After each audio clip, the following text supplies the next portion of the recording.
ನಮಸ್ತೆ ಸ್ನೇಹಿತರೆ, ಮನುಷ್ಯ ದರ್ಶನ ಯೂಟ್ಯೂಬ್ ವಾಹಿನಿಗೆ ಎಲ್ಲರಿಗೂ ಸ್ವಾಗತ. ಈ ದಿನ ದೇವರು ಎನ್ನುವ ಪದದ ಅರ್ಥ ತಿಳಿಯೋಣ. ದೇವರು ಅಂತಂದ್ರೆ ಏನು? ಎಲ್ಲರೂ ಹೇಳ್ತಾ ಇರ್ತಾರೆ ದೇವರು ದೇವರು, ಎಲ್ಲ ದೇವ್ರು ನೋಡ್ಬಿಡ್ಬೇಕು, ದೇವ್ರು ಬಿಟ್ಟಿದ್ದು ಎಲ್ಲ ದೇವ್ರ ಪೂಜೆ ಮಾಡ್ರಿ ಇಂತರ ದೇವ್ರು ಅಂತ ಇರ್ತಾರೆ. ತುಂಬಾ ಜನಕ್ಕೆ ಈ ಪದದ ಅರ್ಥ ಗೊತ್ತಿಲ್ಲ. ನೋಡಿ, ದೇವರು ಅಂದರೆ ದೇವರು ಅಂದ್ರೆ ಅಂದ್ರೆ ದೇಹವಿಲ್ಲ, ಮತ್ತೆ ವಾ ಅಂದ್ರೆ ವರ್ಣವಿಲ್ಲ, ರು ಅಂದ್ರೆ ರೂಪವಿಲ್ಲ. ಇದೇ ದೇವರು ಪದದ ಅರ್ಥ. ಇದನ್ನ ನೀವು ಇದೇನಪ್ಪ ಇದು ಇಷ್ಟು ಸರಳವಾಗಿ ಹೇಳ್ತಾವನೆ, ಇವನೇನು ಇದೆ, ಇದು ಹೆಂಗೆ ಸಾಧ್ಯ ಅಂತಂದ್ರೆ ನೋಡಿ, ದೇಹವಿಲ್ಲ ಅಲ್ವಾ? ದೇಹ ಅಂದ್ರೆ ನೋಡಿ, ಭಗವಂತ ಹೆಂಗವನೆ ಅಂತಂದ್ರೆ ಆತ್ಮ ಸ್ವರೂಪಿಯಾಗಿದ್ದಾನೆ. ಅಂದ್ರೆ ಒಂದು ಇರುವೆನಲ್ಲೂ ಇದ್ದಾನೆ, ಪ್ರಾಣಿನಲ್ಲೂ ಇದ್ದಾನೆ, ಪಕ್ಷಿನಲ್ಲೂ ಇದ್ದಾನೆ. ಯಾವ್ಯಾವ ಜೀವ ಸಂಕುಲ ಇದೆ ಅದ್ರೊಳಗೆಲ್ಲ ಭಗವಂತನ ಅಂಶವಾಗಿ ಪ್ರಾಣವಾಗಿದ್ದಾನೆ. ಎಲ್ಲರೊಳಗೂ ಭಗವಂತ ಇದ್ದಾನೆ.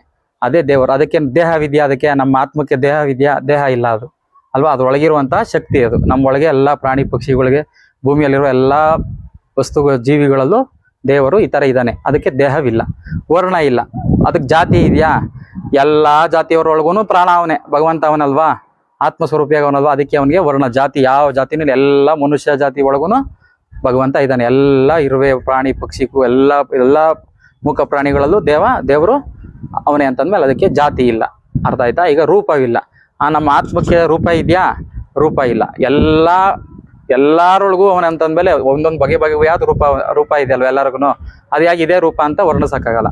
ಮತ್ತೆ ಈಗ ನಾವು ದೇವಸ್ಥಾನಗಳಲ್ಲಿ ರೂಪ ಪೂಜೆ ಮಾಡ್ತಿದೀವಲ್ಲ, ನಾವು ಒಂದು ವಿಗ್ರಹ ಮಾಡಿ ಅದು ದೇವರೆಲ್ಲ ಇದೆಲ್ಲ ಪೂಜೆ ಮಾಡ್ತಾ ಇದಲ್ಲ, ಇದೆಲ್ಲ ಹೆಂಗ್ ಮತ್ತೆ ಸಾಧ್ಯ ಆಯ್ತು? ನೀನ್ ನೋಡ್ರಿ ಈ ತರ ಹೇಳ್ತಿದ್ಯಲ್ಲಪ್ಪ ಅಂತ ನಿಮ್ಗೆ ಡೌಟ್ ಬರ್ಬೋದು. ನೋಡಿ, ನಮ್ಮ ಋಷಿ ಮುನಿಗಳು, ನಮ್ಮ ತಪಸ್ವಿಗಳು, ಏನ್ ನಮ್ಮ ಸಾಧು ಸಂತರು ಸಿದ್ಧರಿದ್ದಾರೆ, ಅವರು ಭಗವಂತನ ಒಬ್ಬೊಬ್ರು ಒಂದೊಂದು ರೀತಿಯಲ್ಲಿ ದರ್ಶನ ಮಾಡಿದ್ರು. ಒಬ್ರು ಶನ್ಮಾತ್ಮನಾಗಿ ದರ್ಶನ ಮಾಡಿದ್ರು, ಒಬ್ರು ಗಣೇಶನಾಗಿ ದರ್ಶನ ಮಾಡಿದ್ರು, ಒಬ್ರು ಕಾಳಕಾದೇವಿಯಾಗಿ ದರ್ಶನ ಮಾಡಿದ್ರು, ಒಬ್ಬ ಈಶ್ವರನಾಗಿ, ಒಬ್ಬ ಕೃಷ್ಣನಾಗಿ, ಹೆಂಗೆ ವಿಧವಾಗಿ ದರ್ಶನ ಮಾಡಿದ್ರು. ಅದನ್ನೆಲ್ಲ ವೇದಗಳಲ್ಲಿ, ಉಪನಿಷತ್ಗಳಲ್ಲಿ ದೇವರ ವರ್ಣನೆ ಮಾಡಿದ್ರು. ಈ ತರ ಕೈ ಇದೆ, ಈ ತರ ಹಸ್ತ ಇದೆ, ಈ ತರ ಸೊಂಡ್ಲಿದೆ, ಈ ತರ ಕಿವಿ ಇದೆ ಅಂತ ವರ್ಣನೆ. ಅವ್ರ ಖುಷಿಗೆ ನಾವು ನಮ್ಮ ಅಮ್ದಿರ್ನ, ನಮ್ಮ ಅಣ್ಣ ತಮ್ಮಂದ್ರನ್ನ ಅಥವಾ ಯಾವ್ದಾರನ್ನ ಒಳ್ಳೊಳ್ಳೆ ದೇವ್ರುಗಳ್ನ ವರ್ಣನೆ ಮಾಡಿ ಆಡ್ ಬರಿತೀವಲ್ಲ, ಆ ತರ ಬರೆದ್ರು. ಆ ಬರ್ತಿದ್ದಂತ ಇದನ್ನ ಈ ಶಿಲ್ಪಿಗಳು ಏನ್ ಮಾಡಿದ್ರು, ಶಿಲೆ ಕೆತ್ತಿದ್ರು. ನಂತರ ಚಿತ್ರಕಲೆ ಬಿಡಿಸೋರು ಚಿತ್ರ ಬಿಡಿಸಿದ್ರು. ಈ ತರ ಇದ್ದಾಳೆ ದೇವರು, ಈ ತರ 5 ಕೈ, ಈ ತರ ಲಕ್ಷ್ಮಿ ಅಂದ್ರೆ ಈ ತರ, ಸರಸ್ವತಿ ಅಂದ್ರೆ ಈ ತರ ವೀಣೆ ಹಿಡ್ಕೊಂಡಿರ್ತಾರೆ. ಈ ತರ ಬಗೆಯಾಗಿ ವಿಧವಾಗಿ ನಮ್ಮ ಹಿಂದೂ ಕಲಾಚಾರದಲ್ಲಿ, ನಮ್ಮ ಸನಾತನದಲ್ಲಿ ಋಷಿಗಳು ದರ್ಶನ ಮಾಡಿದ್ನ ಬರೆದ್ರು. ಅದನ್ನ ನಮ್ಮ ಶಿಲ್ಪಿಗಳಾಗ್ಲಿ ಮತ್ತೆ ಇವರಾಗ್ಲಿ ಆರ್ಟಿಸ್ಟ್ಗಳು ಬರೆಯೋರು ಅದನ್ನ ವರ್ಣ ಮಾಡಿದ್ರು. ನೋಡಿ, ಇದೇ ದೇವರು ಎನ್ನುವ ಪದದ ಅರ್ಥ. ಇದು ನಿಮ್ಗೆ ಅರ್ಥ ಆಯ್ತಾ ಇಲ್ಲ ನಾನು ಹೇಳೋದು ಅಂತ ಅನ್ಸುತ್ತೆ. ನಮ್ಮ ಜಗಜ್ಯೋತಿ ಬಸವಣ್ಣನವರ ಒಂದು ವಚನ ಹೇಳ್ತೀನಿ ಈಗ ನಿಮ್ಗೆ. ಆ ವಚನ ಕೇಳಿದ್ರೆ ನಿಮ್ಗೆ ಈಗ ಅರ್ಥ ಆಗ್ಬಿಡ್ತದೆ. ನೋಡಿ, ಬಸವಣ್ಣನವರು ಒಂದು ವಚನ ಎಲ್ಲರೂ ಕೇಳಿರ್ತೀರಾ, ಇದ್ರಲ್ಲಿ ಹೇಳ್ಬಿಟ್ಟಿದ್ದಾರೆ. ಆದ್ರೆ ನಮ್ಗೆ ತುಂಬಾ ಸರಳವಾಗಿ ಇಷ್ಟು ಸರಳವಾಗಿ ಯಾರು ಹೇಳ್ಕೊಟ್ಟಿಲ್ಲ. ನಾನು ಹೇಳ್ಕೊಟ್ಟಿರ್ಬೋದು, ನಿಮ್ಗೆ ಗೊತ್ತಿರಲ್ಲ. ನನಗೆ ತಿಳಿದ ಮಟ್ಟಕ್ಕೆ ನಾನು ಹೇಳ್ತೀನಿ ಈಗ.